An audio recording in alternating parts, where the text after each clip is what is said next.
Donc, bienvenue à tous. Bienvenue sur cet enregistrement, cette conférence qu'on fait directement sur le grand oral du bac. Donc, comment se préparer, comment réussir le grand oral du bac. Concernant vos questions, évidemment, donc on y répondra pour toutes. Si elles rentrent dans le sujet de Olivier Jaoui, que je vais vous présenter directement, on y répondra directement. Si jamais ça ne rentre pas dans le sujet d'Olivier Jaoui, on y répondra à la fin. Mais on répondra à toutes les questions. Donc, moi, je suis Sarah Leblanc, conseillère aux admissions au sein de l'EDC. Je vais pouvoir vous apporter toutes les spécificités de l'école au besoin. Et on a la chance de recevoir aujourd'hui Olivier Jaoui, qui va pouvoir animer cette conférence sur le grand oral du bac. Olivier, est-ce que vous pouvez vous présenter? Avec plaisir. D'abord, Sarah, merci. Merci aussi à l'EDC de me recevoir pour cette conférence, donc qui va vous présenter plutôt le grand oral du bac. Alors, pour me présenter rapidement, j'ai 59 ans, et oui, déjà, je sais, je ne le fais pas. Je suis diplômé d'HEC, ça fait longtemps, mais c'est toujours vrai, et j'ai travaillé toute ma vie dans l'édition universitaire et scolaire, donc des maisons que vous connaissez, hein, notamment pour les élèves ou les parents qui nous écoutent, Hachette, Nathan, Fouché, Magnard, Vuibert, et également des maisons de l'enseignement supérieur que les élèves découvriront normalement l'année prochaine. Je suis jury en école de commerce, hein, jury de concours.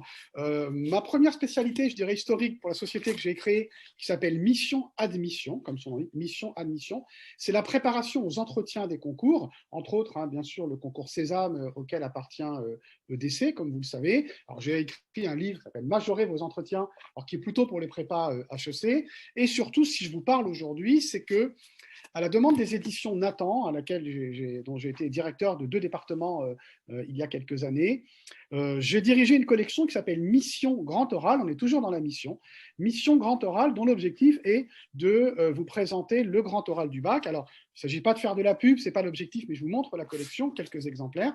Par exemple, un ouvrage Maths SES, je pense qu'on voit bien, Sarah d'ici. Oui, Mission tout à Grand fait. Oral. Maths SES, SES Géopo, je pense qu'il va y avoir certains d'entre vous ou certaines d'entre vous qui sont dans ces spécialités-là, ou un livre toute spécialité. Alors pourquoi je vous les présente? Ce n'est pas pour faire de la pub pour la collection, un petit peu quand même, mais plutôt plus sérieusement parce que en tant que directeur de cette collection, j'ai travaillé, vous l'avez vu, ce sont des ouvrages disciplinaires. On en a 6, hein, donc on a travaillé les principales doublettes disciplinaires, hein, vos spécialités de terminale. Et ça m'a permis, alors d'une part, de rédiger, de réfléchir pendant un an avec des profs, des inspecteurs, des spécialistes de la prise de parole et beaucoup d'enseignants de lycée qui seront eux-mêmes jurys sur la méthodologie de ce grand oral, dont je vais vous parler tout de suite, et également sur le contenu. Parce que j'ai travaillé avec des profs de maths, de SES, de géopo, de physique, de SVT notamment, et dans toutes les disciplines pour le tout space, donc c'est-à-dire LLCER, HLP, Histoire des Arts. Et ça m'a permis d'entrer dans le contenu, ça m'a permis de vraiment mettre mon nez très très clairement dans ce qu'on attend de vous, et ça va me permettre de vous donner des exemples disciplinaires sur lesquels j'ai travaillé, et de bien me rendre compte de ce qu'on attend d'un élève de terminale sur cette épreuve. Comme il fait un peu froid, et qu'en plus je suis hyper frileux, je vais mettre ma veste.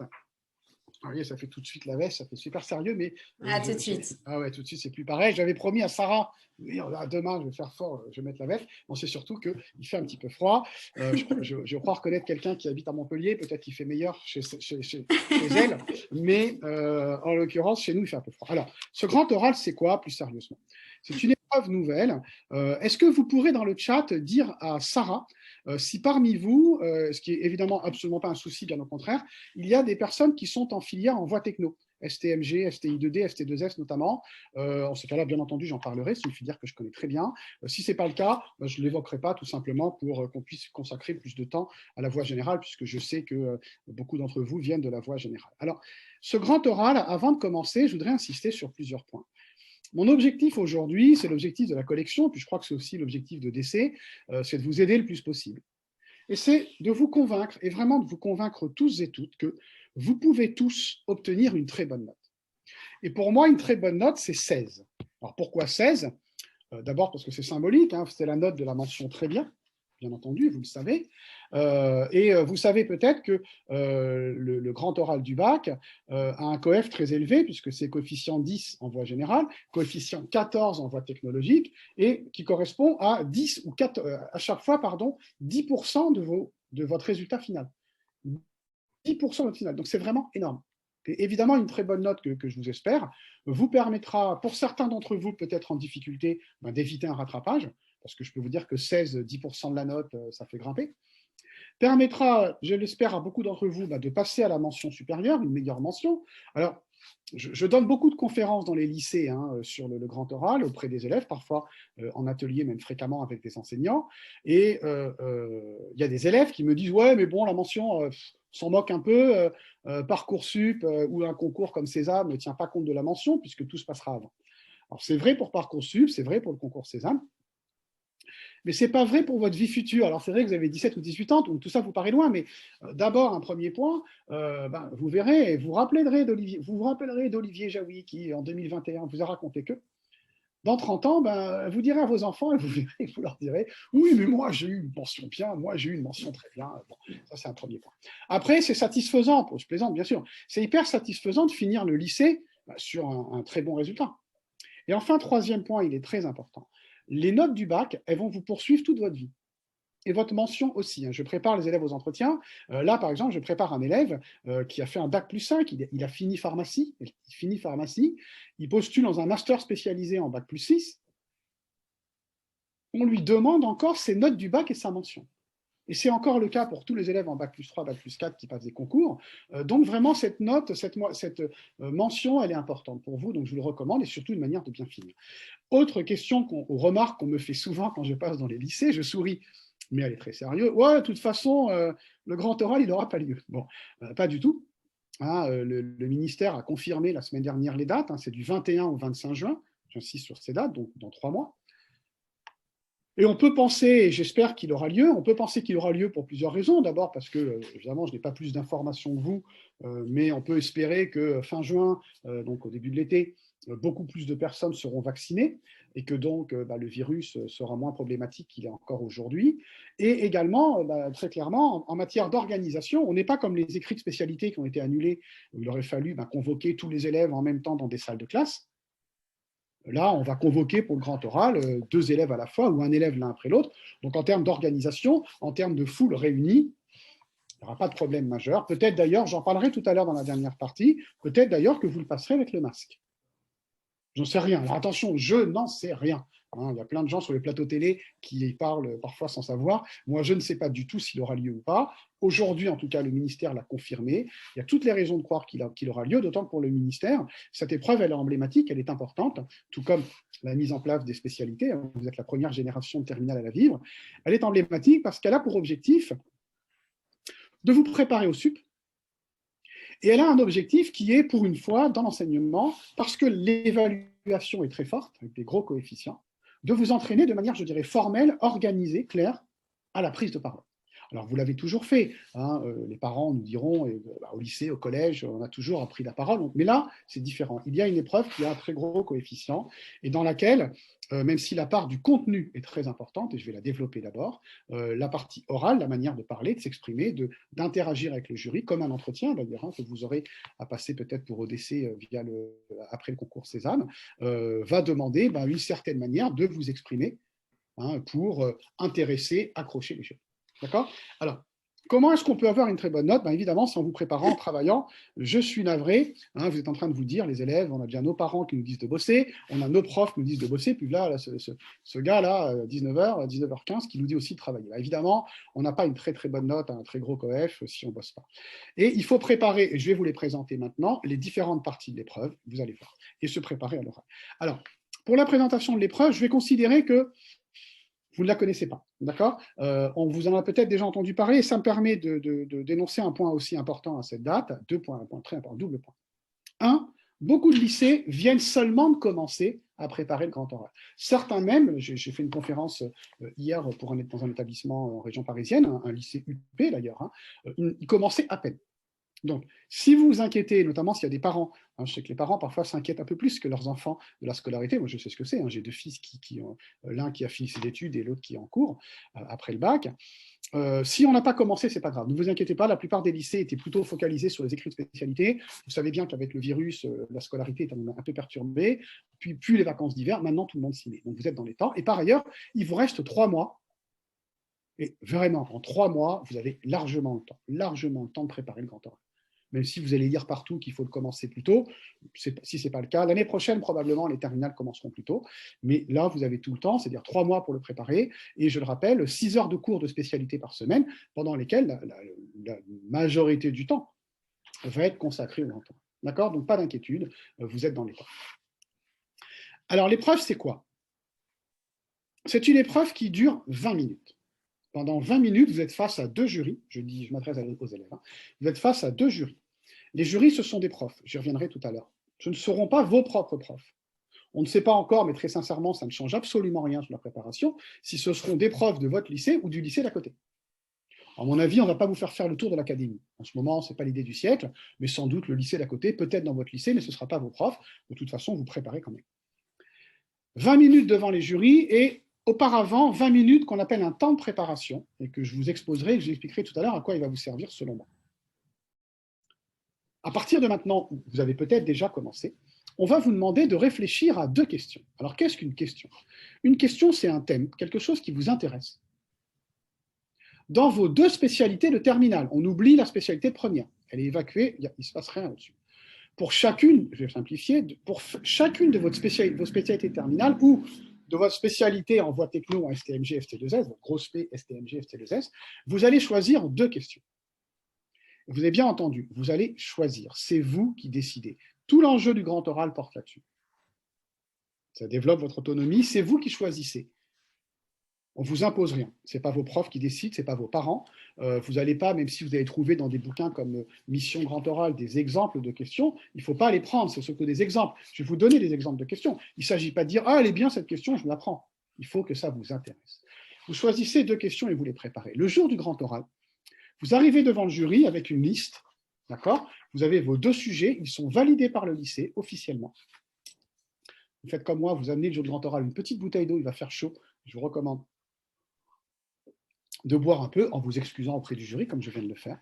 Et vous présentez vos 2 sujets. Par exemple, vous êtes en maths SES, le jury va discuter, va dire, tiens, vous allez nous présenter le sujet de SES. Vous allez pendant 20 minutes, temps de préparation, j'explique tout à l'heure à quoi il sert. Vous revenez 20 minutes après, et là, ça commence. Première partie du grand oral, debout, sans notes. Et debout, sans notes, ce n'est pas autre chose que debout, sans notes, sauf si vous avez bien entendu un avis médical qui vous permet de vous asseoir. Debout, sans notes, pendant 5 minutes. 5 minutes. Vous allez exposer la question que vous avez préparée d'avance. Vous proposez les questions au jury, c'est vous qui les choisissez. À partir de maintenant ou depuis quelque temps, vous les préparez. Aucune surprise. Aucune surprise. Vous allez énoncer oralement les réponses. Alors, il n'y a pas de terme officiel. On peut dire l'exposé, la réponse à la question. Certains même disent, vous allez exposer la question. Ce n'est pas tout à fait correct, mais on comprend bien ce que ça veut dire. Et vous allez énoncer ce que vous avez préparé. C'est sans risque. Debout, c'est clair. Sans note, ça veut dire clairement, vous n'avez rien sous les yeux. Vous ne projetez pas de PowerPoint, comme moi aujourd'hui. Vous ne projetez pas de PowerPoint, ni rien d'autre. Vous n'écrivez pas au tableau. Et vous ne sortez pas de votre sac à dos un truc tout prêt que vous donnez au jury. Debout, sans note. L'objectif, vous l'avez compris, c'est de vous pousser, vous former, vous amener à prendre la parole dans un contexte qui est, on parle à des gens sur un sujet préparé d'avance, ce n'est pas du tout une improvisation, sur un sujet que vous connaissez. Deuxième partie du grand oral, la discussion avec le jury. Elle dure 10 minutes et là, vous pouvez vous asseoir.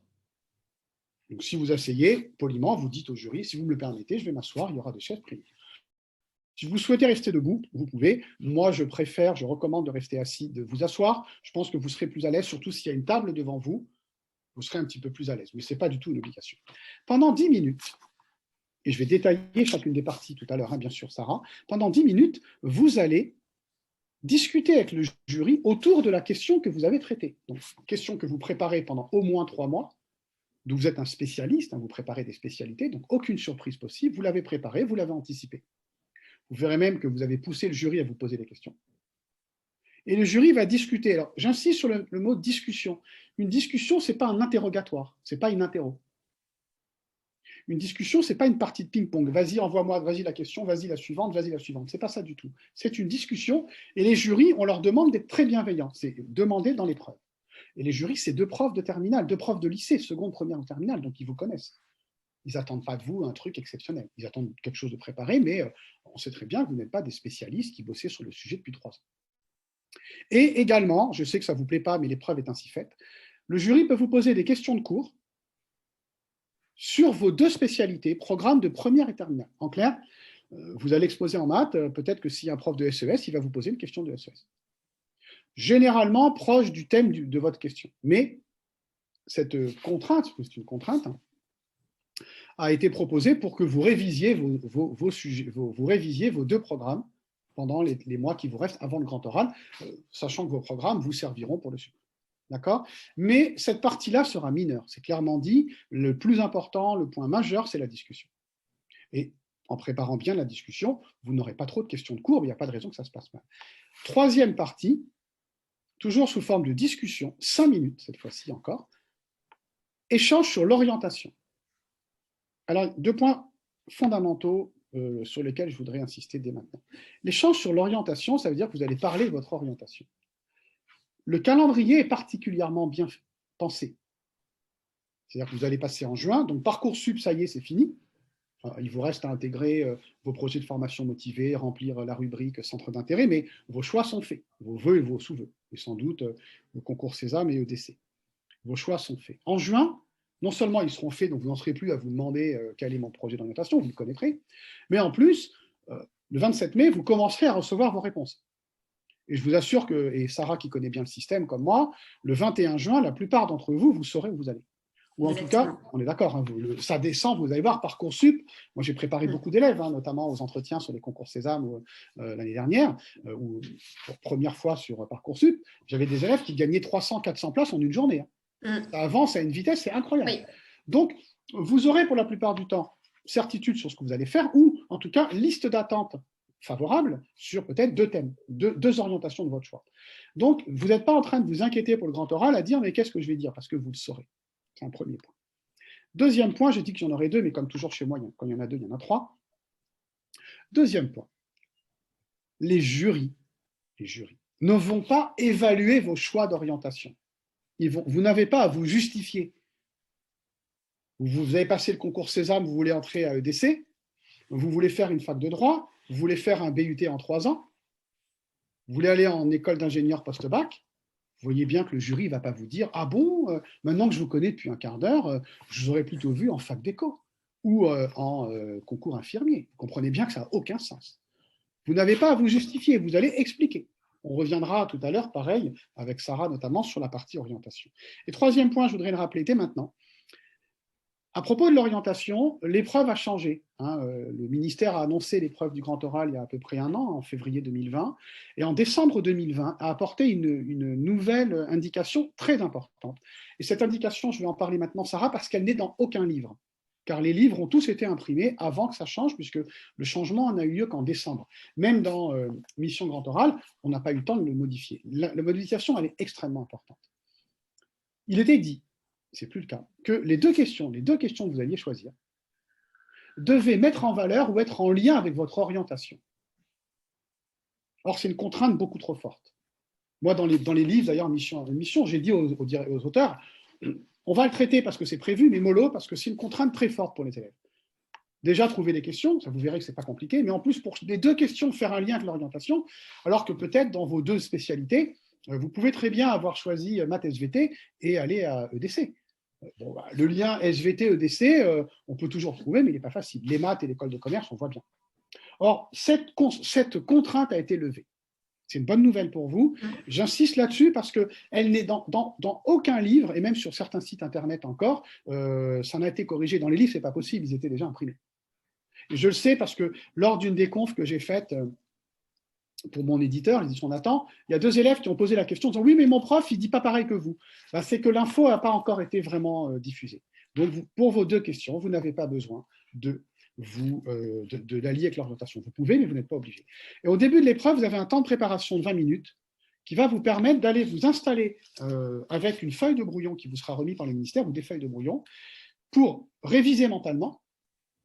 Vous préparez vous connaîtrez le sujet que vous allez traiter, le jury vous l'aura dit. Vous pouvez, pour certains, écrire votre plan, mais attention, pour réviser, vous ne l'aurez pas sous les yeux. Et surtout, vous avez le droit de rédiger un support, et c'est extrêmement important. Un support. Un support, ça veut dire quoi? Je le détaillerai tout à l'heure. C'est-à-dire que vous avez le droit d'écrire quelque chose, votre plan détaillé, par exemple, proprement, ou en mathématiques, dessiner une courbe dont vous aurez besoin pour votre exposé, ou en géopolitique, dessiner une carte qui va venir en soutien de votre exposé. Vous ne le gardez pas sous les yeux, rappelez-vous, debout, sans note, mais vous le remettez au jury. Et le jury l'aura sous les yeux. Alors, ce support n'est pas obligatoire et il n'est pas évalué. Mais entre nous, vous connaissez les profs. Si vous donnez tout de suite un support de très bonne qualité qui montre, vous avez bien préparé, support que vous rédigez donc de mémoire pendant les 20 minutes du temps de préparation, d'emblée, dès le début, vous allez donner une très bonne image au prof. Et surtout, le support vous sert aussi parce que je reprends l'exemple de la courbe en maths. Si vous avez dessiné la courbe et que vous la montrez au jury, qu'ils l'auront sous les yeux, c'est quand même beaucoup plus simple que de vous lancer. Alors la courbe, à un moment, elle fait comme ça, puis alors elle est sinueuse. Vous voyez le truc, quoi. Vous la dessinez, tout va bien. Et du coup, ça influe votre exposé. Le temps de préparation, selon moi, selon beaucoup d'enseignants, va vous servir à ça. OK? J'enchaîne. Ou déjà à ce stade, Sarah, peut-être des questions? Oui, justement, je viens d'avoir une question. Où trouver des sujets d'inspiration sur un site officiel pour LLCE, anglais et maths?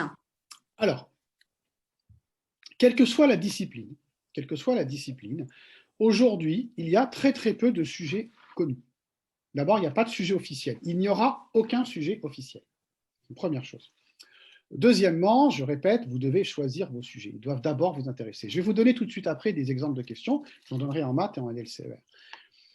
Il y a un site, alors il faut aller sur Eduscol, donc c'est peut-être, Sarah, je vous passerai la référence et peut-être que vous pourrez la communiquer, si vous avez les mails, hein, j'imagine, des personnes inscrites, vous la communiquerez. Je vais vous laisser mon mail justement dans le voilà. chat. Il y a un site, Eduscol, qui est le site officiel du ministère, qui propose, alors c'est plutôt pour les profs, hein, c'est vraiment pour les profs, il y a un document qui s'appelle, j'ai oublié le titre, hein, c'est un PDF que j'ai oublié son titre parce qu'évidemment je l'ai lu, mais je ne me rappelle pas du titre exact, qui est commentaire disciplinaire, discipline par discipline, et c'est pour les profs, c'est très pédago. On parle du grand oral, et pour certaines d'entre elles, pas pour toutes, vous avez quelques exemples de questions. Je vais vous en donner. Et bien évidemment, dans Mission Grand Oral, comme on a travaillé avec des profs de spécialité, dans le Mission Grand Oral, maths SES, vous trouvez des sujets complets qui ne sont pas des modèles, mais des exemples de manière de traiter un sujet, et vous trouvez des listes d'exemples de sujets fournis par les profs. Mais j'insiste, ce ne sont pas des modèles, il ne faut pas les prendre, c'est des exemples pour vous inspirer. Le mot inspirer était très intéressant dans la question. Il s'agit de vous inspirer, en aucun cas de dire « Ah, je prends une question parce que je l'ai pompée sur un bouquin ou sur un site. » D'accord? Autre question? Non, pas d'autres questions pour le moment. Ok, les jurys, je vais aller rapidement et écoutez bien parce que c'est important. Ce sont deux profs. Prenons l'exemple maths SES. Vous aurez, écoutez bien, soit un prof de maths, soit un prof de SES, mais pas les deux. Le jour du grand oral, un seul jury seulement sera un jury d'une de vos deux spécialités.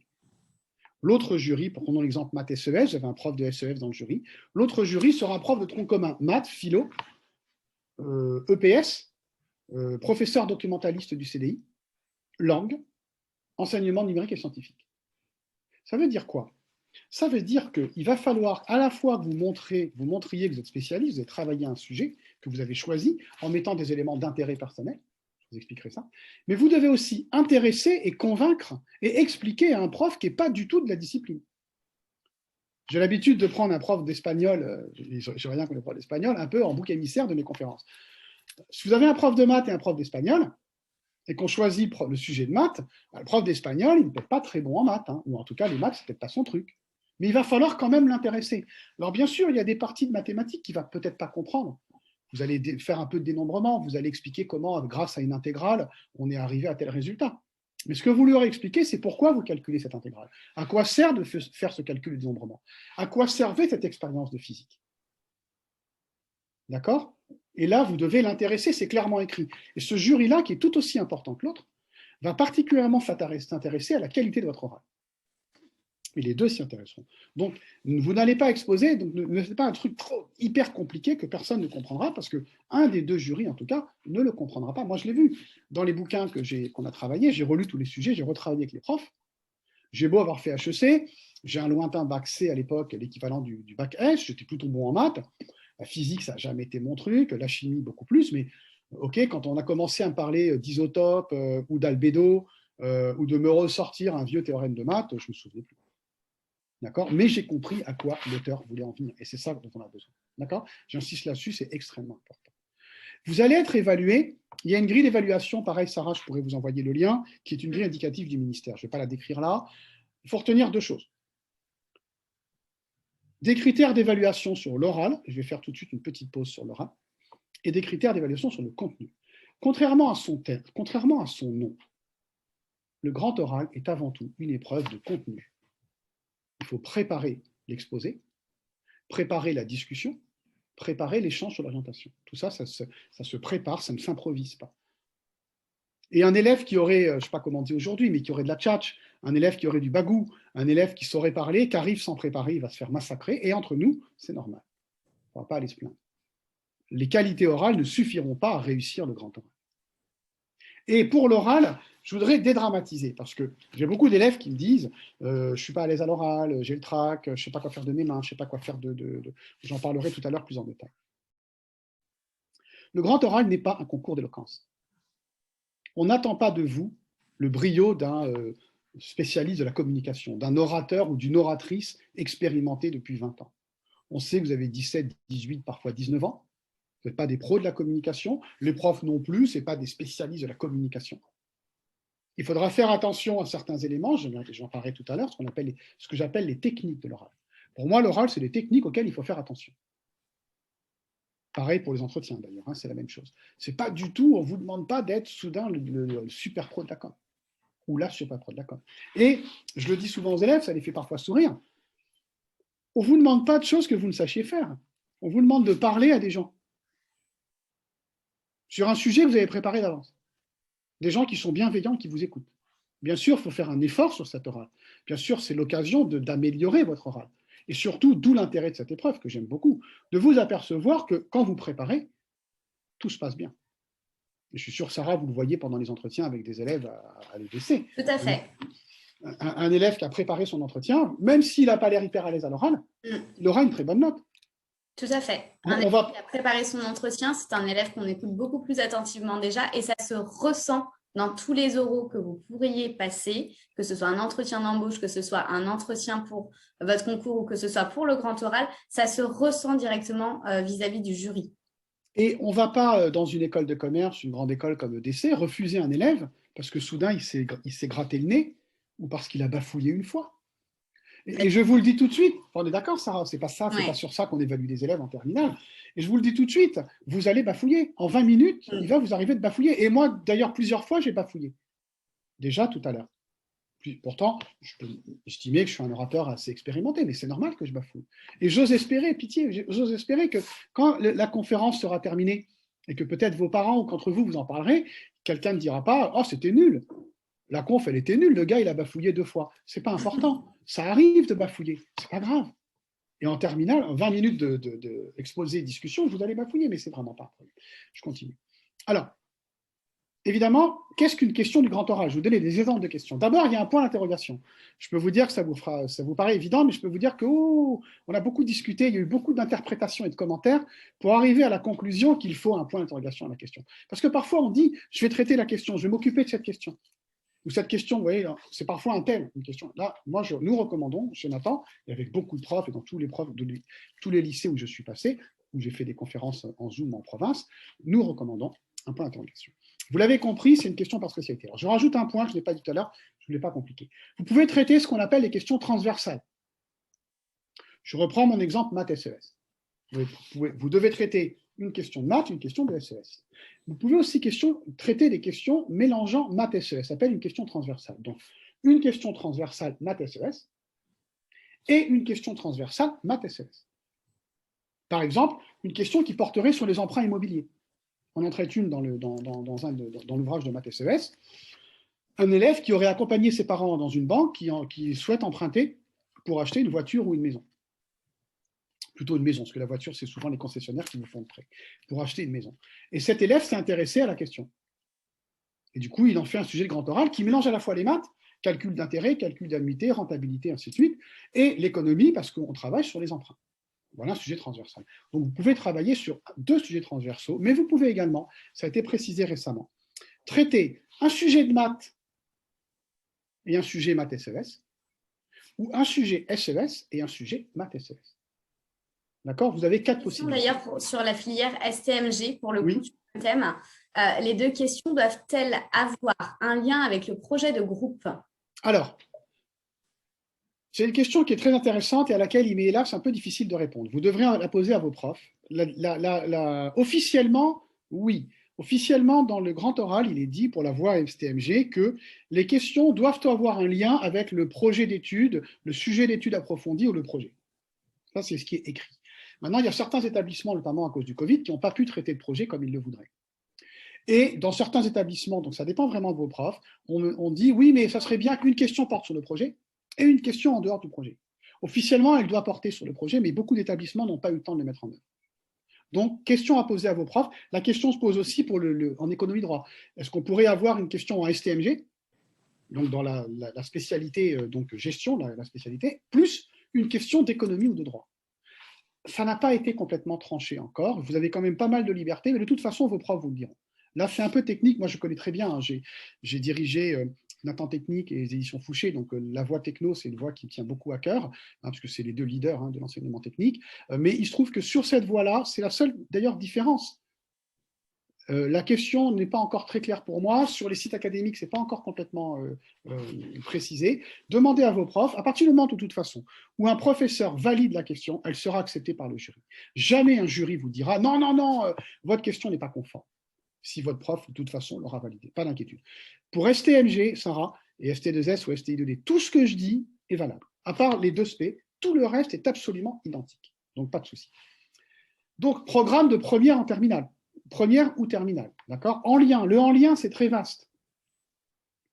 S'il y a un truc qui vous intéresse vraiment, allez voir votre prof et discutez avec lui, négociez un peu peut-être. Voilà, oui, s'il y a quand même un lien. Et le prof, généralement, sauf si vraiment complètement à côté de la plaque. Hein, il y a beaucoup de choses qui ont... La question peut être accrocheuse, ce n'est pas obligatoire. Un exemple que j'utilise souvent, un prof de SVT dans un des ouvrages de l'émission Grand Oral propose une question, mais hélas, c'est un exemple et il ne donne pas la réponse que j'aurais aimé la connaître, c'est pourquoi les Européens digèrent mal les maquis? Vous savez, les maquis, le truc japonais là, que maintenant tout le monde connaît, à l'époque, il y a 20 ans, chez les vieux, c'était un truc pas connu. Il paraît que les Européens digèrent mal les maquis. Non, pas le msuki, les maquis, j'ai dit. Digèrent mal le maquis. Et je ne sais pas pourquoi, mais il y a sûrement une raison, il y a certainement une raison, en fait, il y a une raison génétique. Mais c'est une question intrigante. Mon prof d'espagnol de tout à l'heure, s'il y a un élève qui a SVT espagnol, ça m'intéresse. Tiens, c'est vrai, je me dis, ah bon? Ou un élève toujours en SVT m'a proposé, le scénario de Jurassic Park est-il crédible? En clair, est-ce qu'il est possible de reconstituer une espèce disparue à partir d'un ADN fossilisé? Maintenant, c'est une épreuve sérieuse, c'est une épreuve du bac finale. Donc, toutes les questions ne sont pas spécialement rigolotes non plus. Mais vous pouvez chercher à accrocher, parce que vous voyez que le jury va dire « Ah oui, tiens, ça m'intéresse, j'aimerais bien le savoir ». Vous pouvez aussi faire part d'une opinion. Des questions qui commencent « Faut-il, doit-on, devrait-on, avantages et inconvénients, est-il réaliste ?» vous amèneront à donner une opinion. Et je vous rassure tout de suite, les jurys ne vont pas évaluer votre opinion, ils vont évaluer votre capacité à l'argumenter. Et Sarah, je suis sûr que vous connaissez ça dans les entretiens à EDC. Quand vous allez exprimer une opinion, les jurys vont vous contredire. Si vous êtes pour, le jury sera contre. Si vous êtes contre, le jury sera pour. Moi, je suis jury en école, je prépare beaucoup d'élèves. On a tendance à contredire l'élève, mais plutôt pour l'amener à argumenter. Je vous rappelle, sur un sujet que vous avez préparé pendant au moins 3 mois. Exactement. On cherche une capacité de réflexion. Exactement. Et là, sur un sujet qu'en plus, vous connaissez d'avance. Donc, pas de surprise, pas de souci. Et le plus important, j'insiste sur une question, elle doit vous intéresser. C'est vous qui la choisissez. Ça doit vous intéresser. D'accord? Je continue. Alors, réfléchissez, ouvrez vos antennes. Par exemple, je vais vous donner 3-4 exemples très, très rapides. L'autre jour, je regardais, en petit déjeunant le matin, je regarde les infos sur une chaîne d'information. Et on entendait un maire d'une ville de Bretagne qui demandait l'interdiction des éoliennes. Hop, il y a de la physique, il y a des SVT. Pourquoi? À la fois parce qu'il trouvait que c'était moche, parce que peut-être des ondes qui n'ont jamais été prouvées, hein, que les éoliennes génèrent des ondes, et également parce qu'il y avait aussi un côté même SES, quasiment. Sur sa commune, une société qui avait installé 10 éoliennes a déposé le bilan. Elle n'existe plus, mais les éoliennes sont toujours là. Personne ne s'en occupe, personne ne les entretient. Et qui va les détruire? Et donc, vous voyez que, en voyant ça, je me suis dit, ouais, il y a des trucs à faire autour du grand oral. J'ai une question justement un petit peu technique. Oui. Qui nous demande votre avis, Olivier Jaoui. J'ai comme spécialité maths et physique. Est-il possible que je prenne une question sur la crypto-monnaie majeure SES, mineure maths? Alors, je ne vais pas répondre à ça. Je vais vous dire, quand je ne sais pas, je vais vous dire, dans la vie, quand on ne sait pas, on ne sait pas. D'ailleurs, si jamais au grand oral, on vous pose une question dont vous ne connaissez pas la réponse, vous le dites au jury. Ce n'est pas grave. Écoutez, je suis navré, je ne vois pas. Vous ne connaissez pas la réponse, vous demandez au jury. Vous demandez la réponse. Et là, vous démarrez. Je ne peux pas vous répondre à ça. Ce qu'on peut faire en revanche, soit le meilleur moyen, c'est d'interroger ton prof, hein, je tutoie un élève, d'interroger tes profs. Après, si vraiment, Sarah, on peut faire ça, me communiquer la question et je demanderai à un des auteurs, l'auteur de maths ou l'auteur de physique, notamment Nicolas Coppens, qui est le co-directeur, on est deux à diriger la collection. Nicolas, avec qui j'ai bossé pendant, comme une bête pendant 1 an pour la collection, il est super sympa. Je peux lui envoyer la question et la lui poser. Et en ces cas-là, via Sarah, je vous passerai la réponse. D'accord? Mais moi, là, non, la question est trop technique pour moi, je ne connais pas tous les programmes. Vous voyez, autre exemple, alors peut-être s'il y a je reconnais quelques personnes et je vois qu'il y a des parents ou des pères et des mères parmi nous, même des élèves qui comprendront peut-être l'allusion. Avant le confinement, ma femme m'a proposé de dire, tiens, on pourrait aller faire une expo, visiter un truc. Donc j'ai dit, ok, bonne idée, ça va un peu me changer du grand oral. Je suis en train d'écrire les bouquins avant le premier. Et on va visiter une expo, alors peut-être qu'il y avait un message subliminal de ma femme, expo sur les pierres précieuses. Magnifique expo au Muséum d'Histoire Naturelle. Et donc, on voyait en fait toutes les pierres précieuses, l'or, le diamant, plein. Et quand on rentre dans la salle, première affiche, grande affiche, les pierres précieuses, c'est d'abord une question de physique-chimie, à cause de l'eau, de l'oxydation, de la pression, de la température, ainsi de suite. Et je me dis, du grand oral, il y en a partout. Donc, ouvrez vos antennes, lisez, suivez l'actualité. Vous pouvez aussi trouver des questions en rapport à l'actualité. Il y a plein de questions sur l'actualité. Et on le sait, hélas, depuis 1 an, aussi en sciences. Mais en éco, en SES, en éco, en HLP, en tout ce qu'on veut. Vous pouvez aussi, c'est tout à fait possible, partir de votre projet d'orientation. Ce n'est pas parce que ce n'est pas une obligation que vous ne pouvez pas le faire. Vous savez déjà que vous voulez rejoindre EDC, une école de commerce. Cherchez, vous avez sans doute une bonne raison. Vous allez passer les oraux dans 1 mois, hein, quasiment, Sarah. Donc voilà, vous avez quand même une raison pour laquelle vous voulez aller en école de commerce. Il faut répondre pourquoi une école de commerce, pourquoi l'EDC. Vous savez répondre à ça. Peut-être que vous pouvez faire un lien avec les maths, avec les SES, avec la géopo. Utilisez vos centres d'intérêt, utilisez votre souhait d'orientation. Vous savez déjà que vous voulez être kiné, vous voulez devenir avocat ou ingénieur. Évidemment, servez-vous-en, puisque dans les questions, il faut apporter du personnel, apporter de l'intérêt. Une question, qu'est-ce qu'un muscle? Aucun intérêt. Comment on calcule telle intégrale? D'ailleurs, vos profs la refuseront. En revanche, à quoi sert de calculer l'intégrale aujourd'hui dans l'industrie? Ça m'intéresse.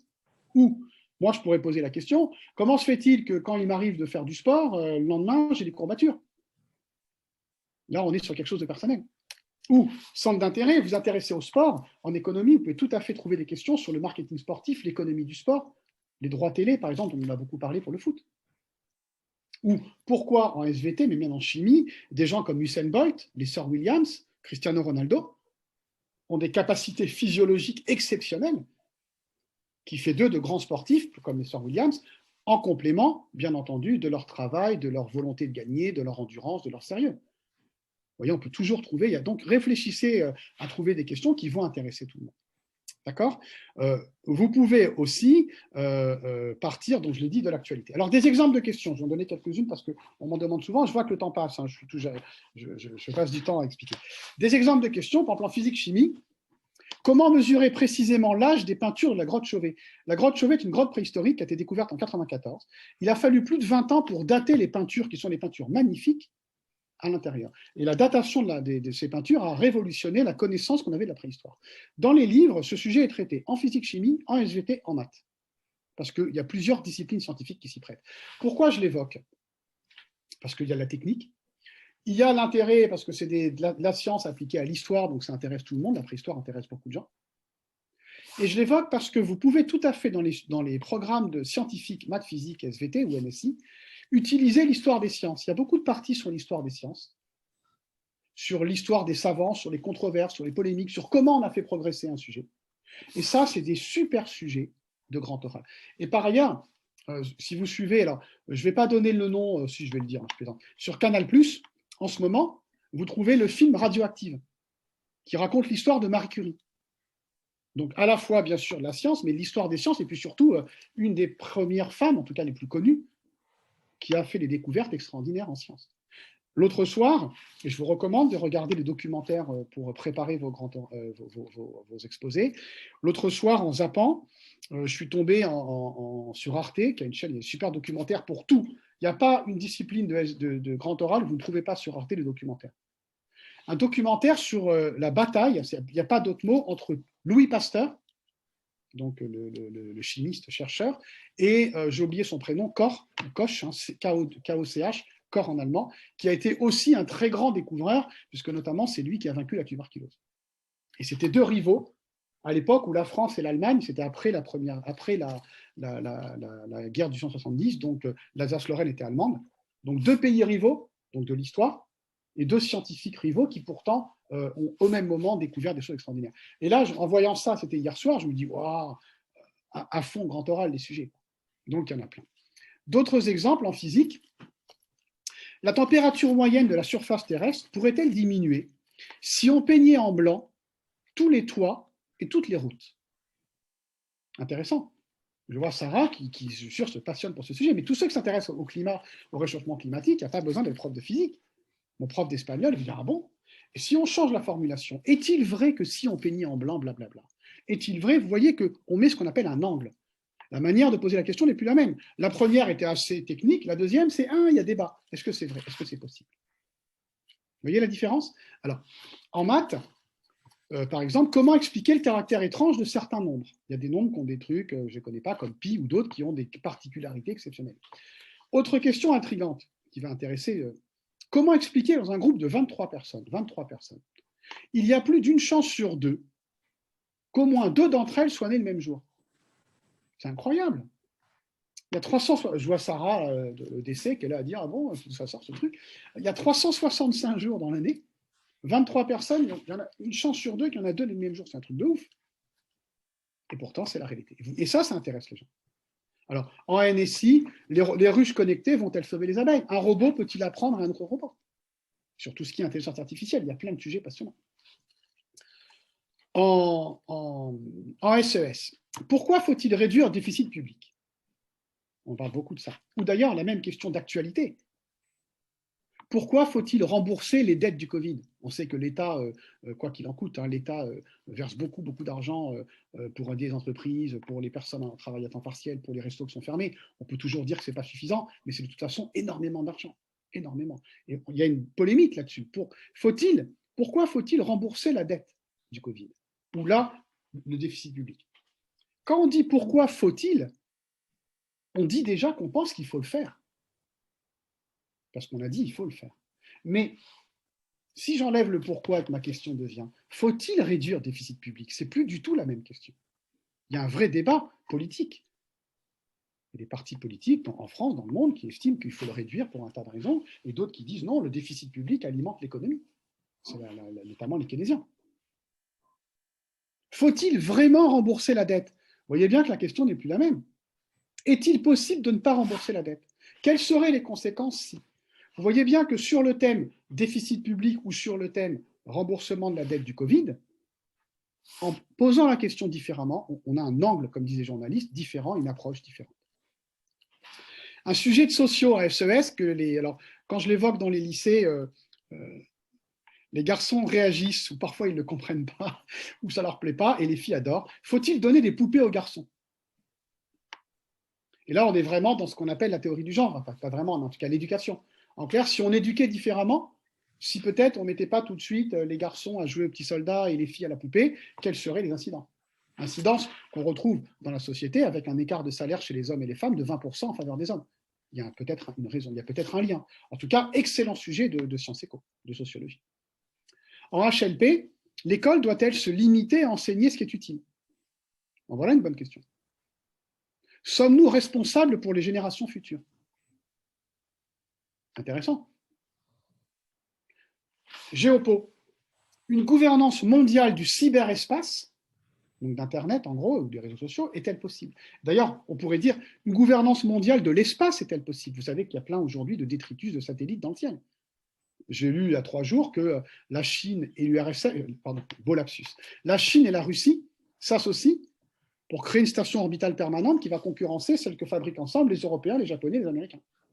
Donc, une gouvernance mondiale du cyberespace est-elle possible? Mais on pourrait la changer, la question. Est-elle encore possible? Est-elle souhaitable? À qui pourrait-on confier une gouvernance mondiale du cyberespace? Vous voyez bien, toujours le même thème, mais des questions différentes.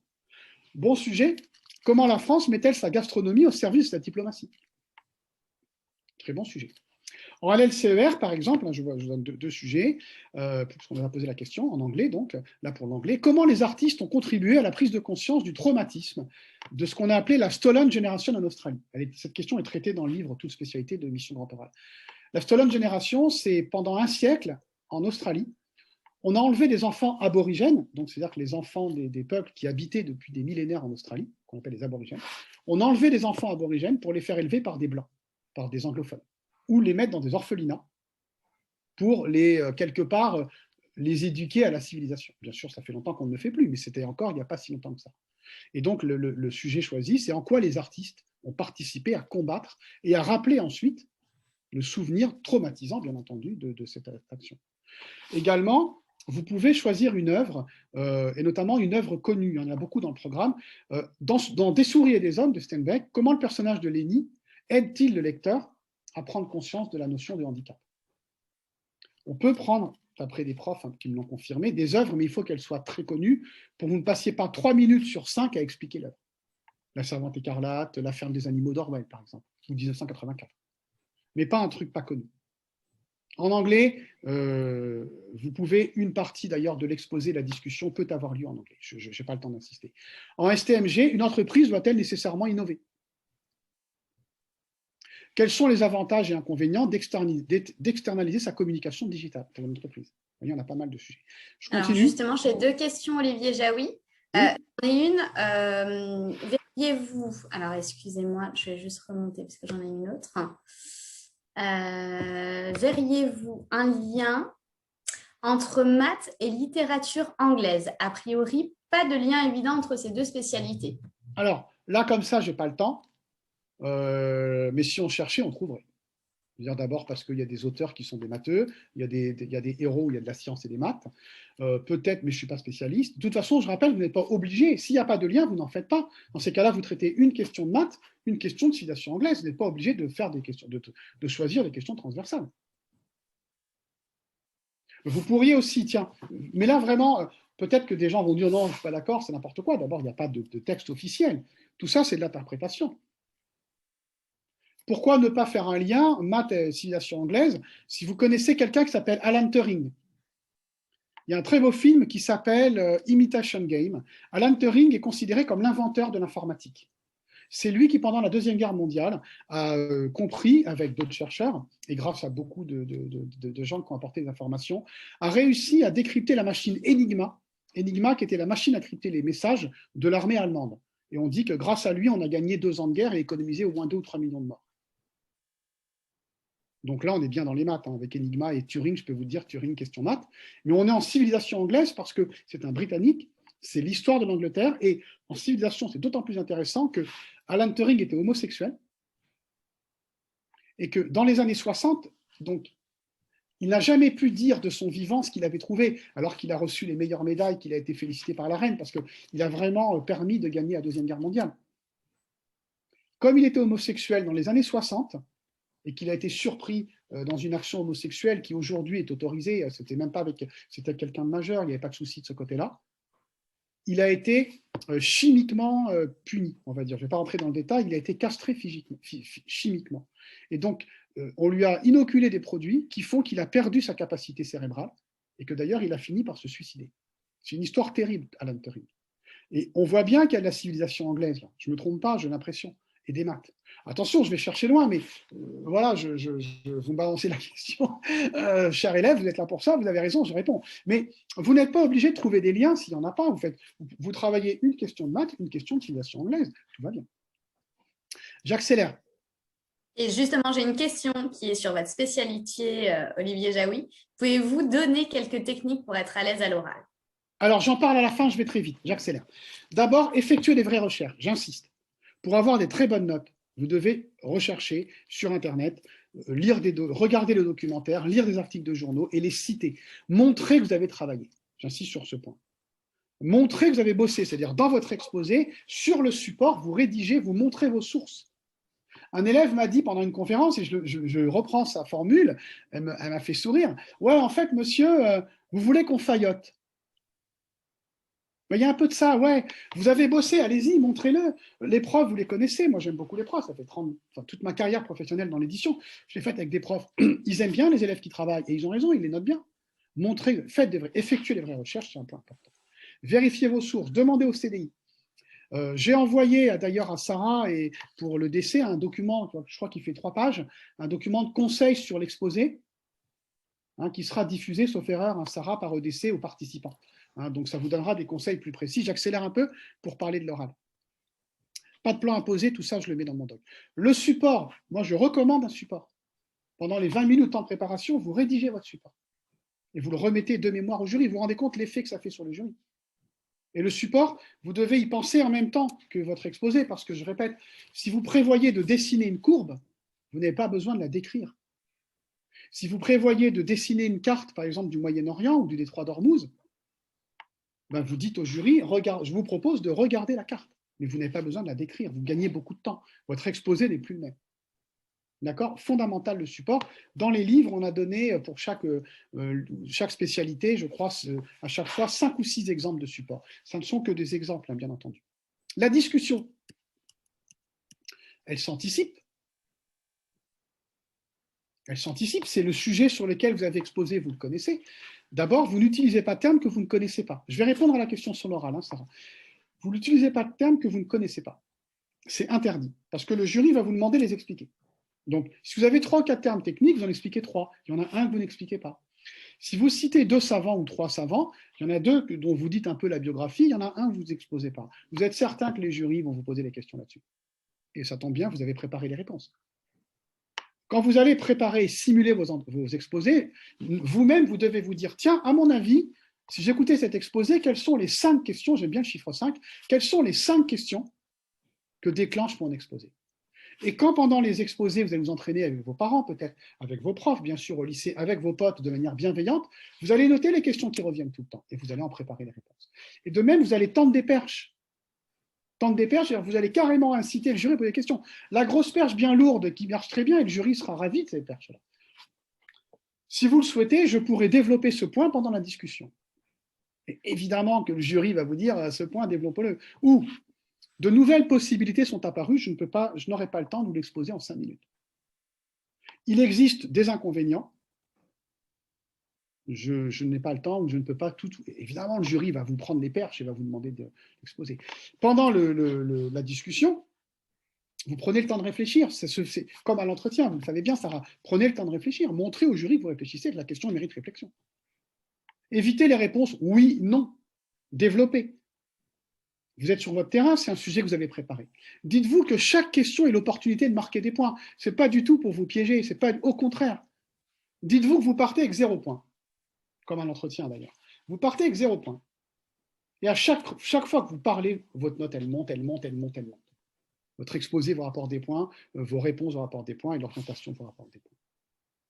Mais vous développez. Vous l'avez préparé, c'est sans surprise de grand oral. C'est une super épreuve en réalité. Alors, l'orientation, pour finir en beauté, je vous l'ai dit, pas de surprise. Vous préparez, vous allez citer, vous allez répondre à des questions du type « Pourquoi avez-vous choisi telle voie quelles ont été vos démarches? Comment vous êtes-vous informé? Avez-vous assisté à des journées portes ouvertes?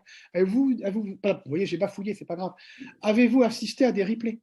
Avez-vous interrogé les professionnels du métier qui vous intéresse? C'est sans surprise. Peut-être, Sarah, je vous propose de nous dire quelques mots sur ce qu'on pourrait dire autour de l'EDC dans la partie orientation. Bien sûr. Déjà, dans un premier temps, si vous avez besoin d'aide sur cette question orientation, vous pouvez me contacter directement pour que je puisse vous aider à répondre à vos questions. Ensuite, sur les vœux que vous avez mis sur Parcoursup. vous avez choisi soit le vœu Sésame avec le programme Grande École, où vous avez plusieurs cursus, soit le Luxury Track qui vous permet d'avoir des spécialités dans le luxe, donc c'est-à-dire que vous avez une appétence dans le luxe.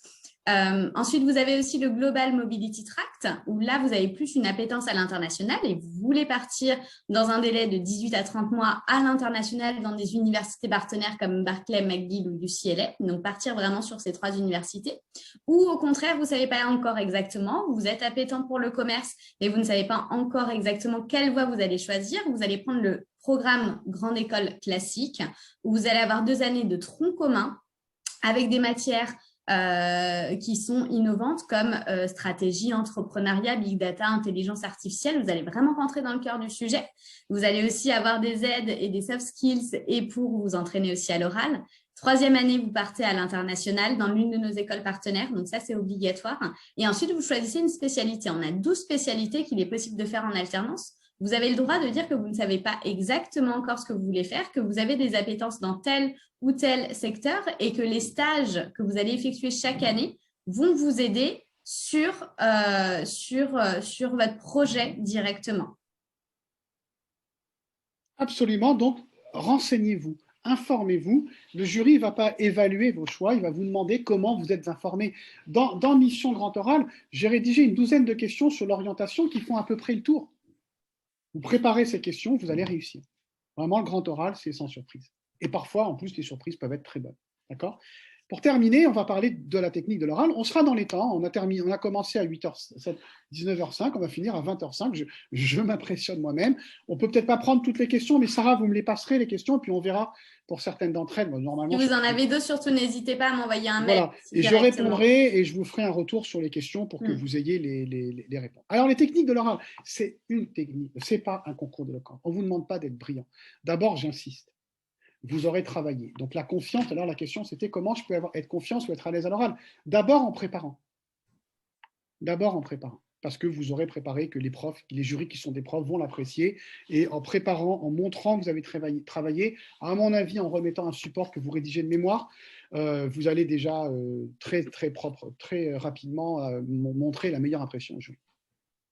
Travailler, préparer, ça c'est le plus important.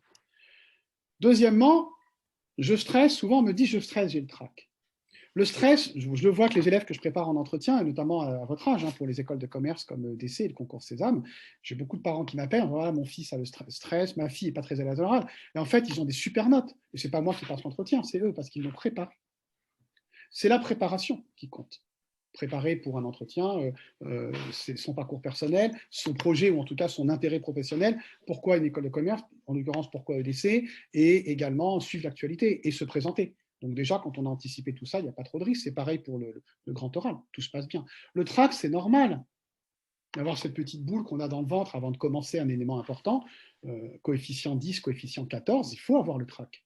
Ce petit trac, il vous permet de vous concentrer. Allez, j'y vais. Vous ouvrez la porte, vous respirez un grand coup et vous y allez. Il est une marque de respect pour les profs et vos interlocuteurs. Vous savez, quand je commence une conférence comme celle-ci, j'ai le trac. Je ne suis pas inquiet. Sincèrement, je n'ai pas mal dormi cette nuit parce que j'avais une conférence aujourd'hui. On ne parle pas de ça. Mais j'ai le trac. Je relis mes docs. Je me concentre parce que je me dis, OK, je pourrais dire, oh, grand oral, je connais, j'en ai fait plein des conférences, je vais dans les lycées et tout. Mais on ne peut pas être désinvolte. Le trac vous oblige à vous concentrer. Le trac, c'est bon. Pas à l'aise à l'oral, entraînez-vous. Entraînez-vous en classe, entraînez-vous avec vos copains, entraînez-vous avec vos parents éventuellement, filmez-vous, vous avez l'habitude de le faire, donc même si on n'aime pas se filmer et s'entendre, entraînez-vous. Plus vous entraînerez, plus ça ira. Ce qu'on appelle le non-verbal, c'est-à-dire les gestes parasites. Peut-être que pendant la conférence, je sais, je bouge un peu. Mes fils se foutent un peu de moi en disant « Oh papa, oh là là, tes vidéos, t'arrêtes pas de bouger. » Ok, je sais que je bouge. J'ose espérer que la même chose que tout à l'heure, vous n'allez pas dire « Oh vraiment, c'était nul cette conf, le mec il bouge. » Mais je devrais faire un effort. D'ailleurs, je fais un effort en réalité, parce que je le sais. Mais si vous passez une fois la main dans les cheveux, vous touchez les épaules, évitez de mettre la main devant la bouche, par contre, parce qu'on ne vous entend pas et c'est plus gênant. Ça ne va pas vous gêner. Entraînez-vous, repérez ce qu'on appelle les gestes parasites. Mais surtout, je vous en supplie, n'entrez pas dans la salle de grand oral en disant « Oh, il ne faut pas que je mette la main sur les épaules ou que je me touche le nez. » Parce qu'il faut vous concentrer sur le contenu, il faut vous concentrer sur le jury. De même, les mots parasites, ce qu'on appelle les tics de langage, voilà, donc, ok, vous allez les combattre, mais ça va arriver de dire d'hésiter un peu. Parfois, on connaît des gens, à la fin de leur phrase, ils disent beaucoup voilà. ok, essayez de le combattre, mais pareil, ce n'est pas l'objectif principal du grand oral. Alors, je précise, parce que l'autre jour, je travaillais avec un élève, on simulait un grand oral, et à un moment, je lui pose une question, et il me dit « Wesh ». Alors, wesh n'est pas un type de langage. J'ai vérifié dans Mission Grand Oral, j'ai interrogé des linguistes, j'ai regardé dans le Robert notamment. Non, wesh n'est pas un type de langage. Wesh n'est pas accepté. En clair, je plaisante bien sûr. Faites un effort de vocabulaire. C'est le Grand Oral, c'est la fin de vos lycées, c'est ça le Grand Oral, c'est la fin du lycée. Si tout se passe bien, vous êtes en vacances après le Grand Oral. Donc, faites un effort de vocabulaire. Ça ne passera pas. Faites un effort. Comptez sur le jury. Et les techniques de l'oral, c'est quoi? C'est tout simple, hein, Sarah, ce à quoi il faut veiller. Ce qu'on appelle la posture ancrée, c'est-à-dire que vous êtes debout, les jambes bien ancrées, vous tapez sur Internet, posture ancrée, vous trouvez les exemples. La tête droite et vous regardez les jurys. Quand vous êtes assis, pareil. Vous êtes droit, je vais vous le faire, je vais vous faire marrer, mais bon, je n'ai pas besoin de vous dire de ne pas vous mettre comme ça. Non, ça n'a pas de sens. Vous regardez les jurys, vous êtes bien droit. Votre regard, très important, le regard. Vous avez les deux jurys en face de vous, vous les regardez dans les yeux. Vous posez votre regard. Vous regardez l'un, puis l'autre. Vous changez de temps en temps, parce que je sais qu'on dit beaucoup, notamment, je le vois moi au jury où je suis entretien dans les écoles où je suis membre de jury, on dit aux élèves, il faut regarder alternativement tous les jurys. Donc j'appelle ça l'effet Roland-Garros. Non, il ne faut pas faire ça, moi j'ai envie de vomir au bout d'une minute. Hein. Les élèves, ils viennent, pas du tout, vous regardez un jury, puis l'autre. Pendant la discussion, le jury qui vous pose une question, vous le regardez pendant qu'il vous pose la question. Pendant que vous commencez à lui répondre, vous le regardez, puis vous regardez l'autre. C'est pas loin, il n'y a que 2 personnes à 2,50 m. Hein. Vous êtes habitués. La voix, qu'est-ce que je peux vous dire sur la voix? Vous allez parler à 2 personnes, vous ne parlez pas trop fort, vous ne parlez pas trop faiblement. Ça fait 15 ans, 16 ans que vous savez le faire. Il n'y a rien de nouveau.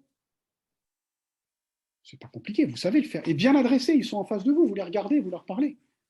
L'intonation, vous le voyez bien, vous m'entendez, mais vous êtes habitué naturellement. Vous variez à votre manière de parler selon ce que vous dites. Alors, le débit, ah oui, on vous dit toujours, il ne faut pas parler trop vite. Ok, mais enfin, je vais vous dire un truc. Hein. Si vous parlez vite, le jour du grand oral, vous parlerez vite. En revanche, ne faites pas de phrases trop longues et faites des pauses, parce que c'est très fatigant pour le jury. Quelqu'un qui parle vite, qui ne fait pas de pause, c'est embêtant. Vous pouvez essayer de parler moins vite, mais je pense que c'est un peu difficile. Si vous parlez lentement, ben vous parlez lentement, ce n'est pas grave. Mais dans les deux cas, entraînez-vous, parce que 5 minutes, c'est 5 minutes. On me pose souvent la question, est-ce que je pourrais dépasser? Moi, je ne peux pas vous dire que oui. Officiellement, c'est 5. Alors peut-être 5, 10, 5, 15, mais peut-être qu'un jury vous dira on s'arrête au bout de 5. Donc entraînez-vous justement en fonction de votre débit. Et faites des pauses. Les pauses permettent de respirer. Les pauses permettent de réfléchir. Et les pauses, écoutez bien ce que je vais vous dire, c'est super important. Les pauses. Alors là, j'ai fait une super pause un peu longue. Et là, vous êtes comme des fous. Mais qu'est-ce qu'il va nous dire? Les pauses vous permettent d'annoncer des choses importantes. À la fin, vous annoncez une nouvelle partie, pause. Vous annoncez votre conclusion. En conclusion, pause. Et ça, vous savez que les pauses, vous pouvez les prévoir dans votre texte. Vous savez, le texte, vous allez le rédiger probablement, ça fait à peine une page et demie. Hein. Core 11 sous Word, c'est à peine une page et demie, hein, 5 minutes. Donc, vous pouvez très bien mettre les endroits où vous allez écrire les endroits où vous prévoyez des pauses plus importantes que les autres, ou les mots sur lesquels vous allez insister. Ça se prépare. Et deux choses, le sourire, vous souriez. Hein, on dit que c'est ce qui nous différencie des animaux. Vous souriez, alors pas tout le temps, parce que les jurys vont se demander s'ils ont un truc sur la tête, mais vous souriez régulièrement. Vous souriez en entrant, vous souriez en partant, vous souriez de temps en temps. Et vous verrez que ce sera détendu. Les jurys, moi je suis jury, Sarah, vous l'êtes aussi. Quand on est toute la matinée ou toute la journée avec des candidats, bah, à un moment on se détend, on fait des petites vannes, on blague un peu avec les candidats. Donc souriez. C'est très important de sourire. Et les mains appuient vos paroles. Alors moi j'aurais tendance à vous dire, faites-le naturellement. Ne surjouez pas, vous n'êtes pas des comédiens. D'accord? Alors on vous dit, alors, pas la main sur la bouche, pas trop les bras croisés, mais, ou pas les mains pendantes, mais soyez tranquille avec vos mains, naturellement vous parlez avec vos mains. Je pense qu'il faut le retenir. Et un point sur l'oral qui vous mettra en confiance. Ne cherchez pas à apprendre par cœur. Apprendre par cœur votre exposé, c'est dangereux pour 2 raisons. D'abord, vous n'êtes pas naturel. 5 minutes par cœur, ce n'est pas naturel. Et surtout, là, si jamais vous déraillez, là, vous avez un vrai trou de mémoire. Si vous avez un vrai trou de mémoire, là, vous risquez d'être un peu perdu, un peu déstabilisé. Or, ce n'est pas du tout l'objectif du grand oral. Alors, le jury pourra vous aider. Si vous avez remis un support avec votre plan, le jury pourra vous aider, mais ce n'est pas l'objectif. Par contre, vous allez vous apercevoir qu'à force de réviser votre texte, vous allez le mémoriser naturellement. Donc ça, c'est bien. C'est intéressant. Et vous allez vous apercevoir, comme moi aujourd'hui dans une conférence, que vous n'allez pas toujours dire exactement la même chose. Ce n'est pas grave.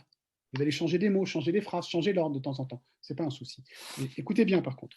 Je vous recommande d'apprendre par cœur le début de l'introduction ou même l'introduction qui sera très courte.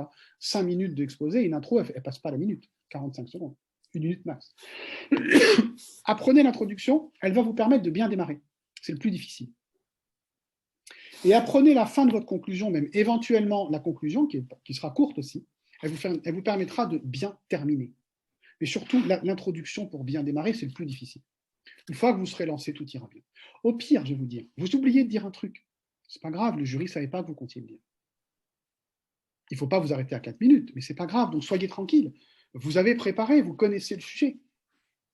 Et c'est parce que vous l'avez préparé que vous faites attention à ces quelles techniques de l'oral. La voix, la manière de parler, la posture, l'intonation, le débit, les pauses, le regard, les gestes, ce n'est pas compliqué, vous le faites tout le temps. Mais vous y portez un peu plus d'attention que d'habitude parce que c'est le grand oral. Pour terminer, parce qu'on a fini en fait, Sarah, on est dans les temps. Pour terminer, j'espère vous avoir convaincu que bien sûr en préparant, éventuellement avec la collection Mission Grand Oral, mais vous allez aussi travailler avec vos profs de spécialité, et puis tous vos profs sur l'oral peuvent vous aider. Tout le monde peut vraiment avoir un 16. Et j'espère que vous aurez une très bonne note, au-delà de la mention, pour 2 raisons. D'abord, parce que je l'ai dit, c'est la fin du lycée. Terminez votre lycée sur un temps fort. Et puis aussi, et vous le vivez, moi je le vois en tant que jury d'entretien, où je vois que mes élèves, quand je simule, ou des élèves à qui je fais passer les entretiens en école, comme vous, Sarah, à l'inverse d'une épreuve écrite qui sera corrigée un peu plus tard par quelqu'un qu'on ne connaît pas, ou même par votre prof, mais dans 15 jours. L'oral, le grand oral, vous allez voir tout de suite que ça marche. Vous allez voir tout de suite que ça se passe bien. Vous allez sentir la satisfaction du jury, qui d'ailleurs probablement vous le dira. Ah oui, c'était très intéressant. Et vraiment, cette satisfaction-là, elle est rare. Profitez-en. Vous choisissez les sujets et c'est vraiment terminer le lycée et aller vers le sup avec un moment réussi, un bon moment. Et je vous assure, je vous le garantis, croyez-moi, dans 30 ans, vous vous souviendrez de votre grand oral parce que vous l'avez réussi, parce que ce sera un bon moment, parce que vous choisissez la question, vous préparez quelque chose qui vous intéresse, vous intéressez donc les jurys, et vous faites un peu attention aux techniques de l'oral, et tout se passe bien, c'est un super moment. Et je vous assure, bien sûr, vous allez dire, le gars, le grand oral, je le relis dans un mois, mais ce n'est pas vrai. Vous n'oubliez pas vos entretiens. Moi, je suis entré à HEC, je vous assure, je me rappelle parfaitement mon entretien dans cette école. Vous rappellerez tous du grand oral parce que vous l'avez bien réussi, et c'est vraiment un très bon moment. Si je puis dire, profitez de ce moment parce que c'est assez rare que vous puissiez vous-même décider du sujet que vous traitez. Voilà, est-ce que j'ai répondu? Vous m'enverrez les questions, Sarah. Je vous laisse conclure. Bien sûr. Merci à tous déjà d'être arrivés, d'être venus, de nous avoir écoutés. Merci à vous, Olivier Jaoui, de nous avoir... Merci, avec plaisir. Je vous remonte Mission Grand Oral. Hop, comme ça, je l'ai fait. C'est bien. Pour information, le 27 mars, donc ce samedi, pour tous ceux qui passent le concours Sésame, on va vous aider justement sur l'oral de Sésame. Ça peut aussi vous aider pour le grand oral. Vous pouvez vous inscrire directement sur le site internet de l'EDC pour pouvoir avoir accès à cette conférence sur l'oral.